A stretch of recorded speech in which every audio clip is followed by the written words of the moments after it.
এটা অতি আনন্দৰ দিন অসমৰ মুখ্যমন্ত্ৰী দায়িত্ব লোৱাৰ প্ৰাক মুহূৰ্তত ৰাজ্যৰ যুৱক যুৱতীসকলক আমি প্ৰতিশ্ৰুতি দিছিলোঁ যে অসমত যদি ভাৰতীয় জনতা পাৰ্টিৰ চৰকাৰ গঠন হয় আমি 1 লাখ যুৱক যুৱতীক চৰকাৰী চাকৰি দিম।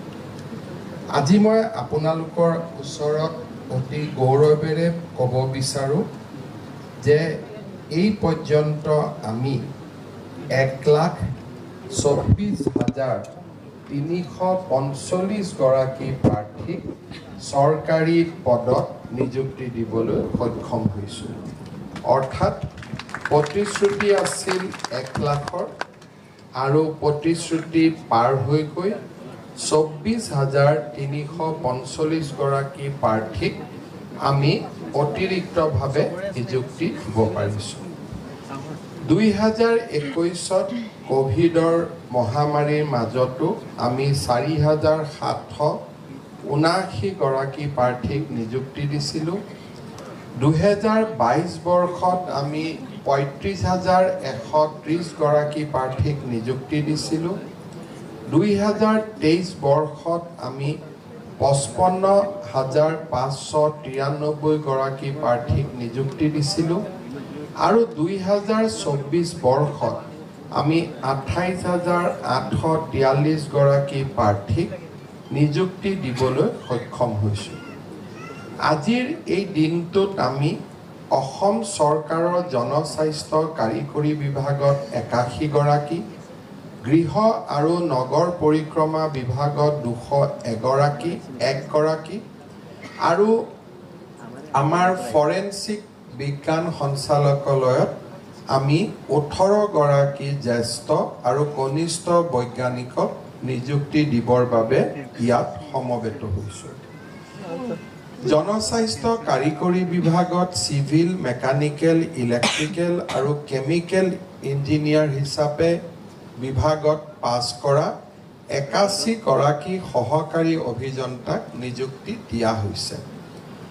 আমি সকলোৱে জানো যে এসময়ত অসমৰ অভিযান্ত্ৰিক মহাবিদ্যালয়বিলাকত এটা হতাশাৰ পৰিৱেশ বিৰাজ কৰিছিল। চাকৰি নাছিলে। বহুগৰাকী অভিযন্তা পৰীক্ষাত পাছ কৰি অসমৰ বাহিৰত বিভিন্ন কোম্পানীত নিযুক্তি ল'বলৈ তেওঁলোক যাবলগীয়া হৈছিল।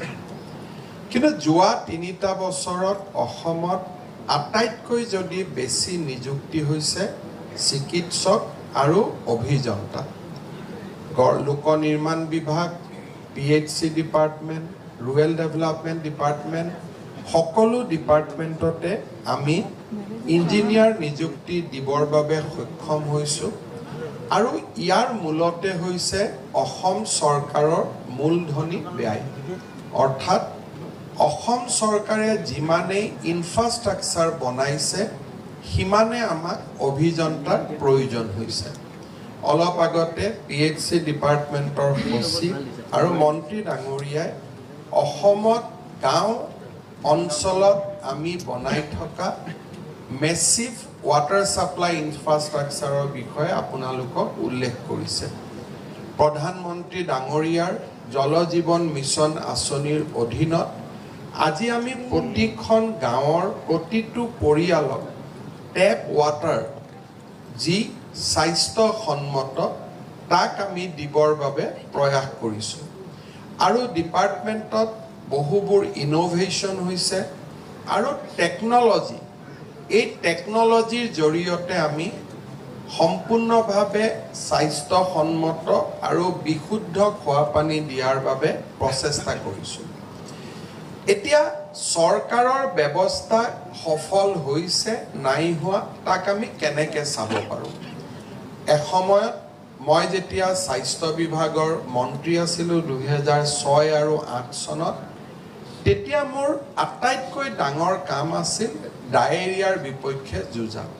বানপানীৰ পিছত আমি সদায় চেষ্টা কৰিছিলোঁ যাতে ৱাটাৰ ৰিলেটেড ডিজিজৰ আউটব্ৰেক নহয় আৰু আমাৰ অসমত চাহ বাগিচা অঞ্চলসমূহত, গাঁও অঞ্চলসমূহত ৱাটাৰবৰ্ন ডিজিজ আটাইতকৈ ডাঙৰ ডিজিজ বাৰ্ডেন আছিল কিন্তু আজি আমি বানপানীৰ পিছতো অসমৰ কোনো জাগাতে ৱাটাৰবৰ্ন ডিজিজৰ আমি সংকেত নাপাওঁ আৰু কৰবাত যদি ৱাটাৰবৰ্ন ডিজিজ থাকেও তাক আমি সেই গাঁওখনতে সীমাবদ্ধ কৰিব পাৰিছোঁ কলেৰাৰ দৰে বেমাৰ এক প্ৰকাৰ নোহোৱা হৈছে ইয়াৰ মূল কাৰণটো হৈছে যে যিমানে আমি মানুহক বিশুদ্ধ খোৱা পানী দিব পাৰোঁ সিমানে হেল্থ ইনফ্ৰাষ্ট্ৰাকচাৰৰ ওপৰত প্ৰেছাৰ কমি যায় অৰ্থাৎ অভিযন্তাসকলে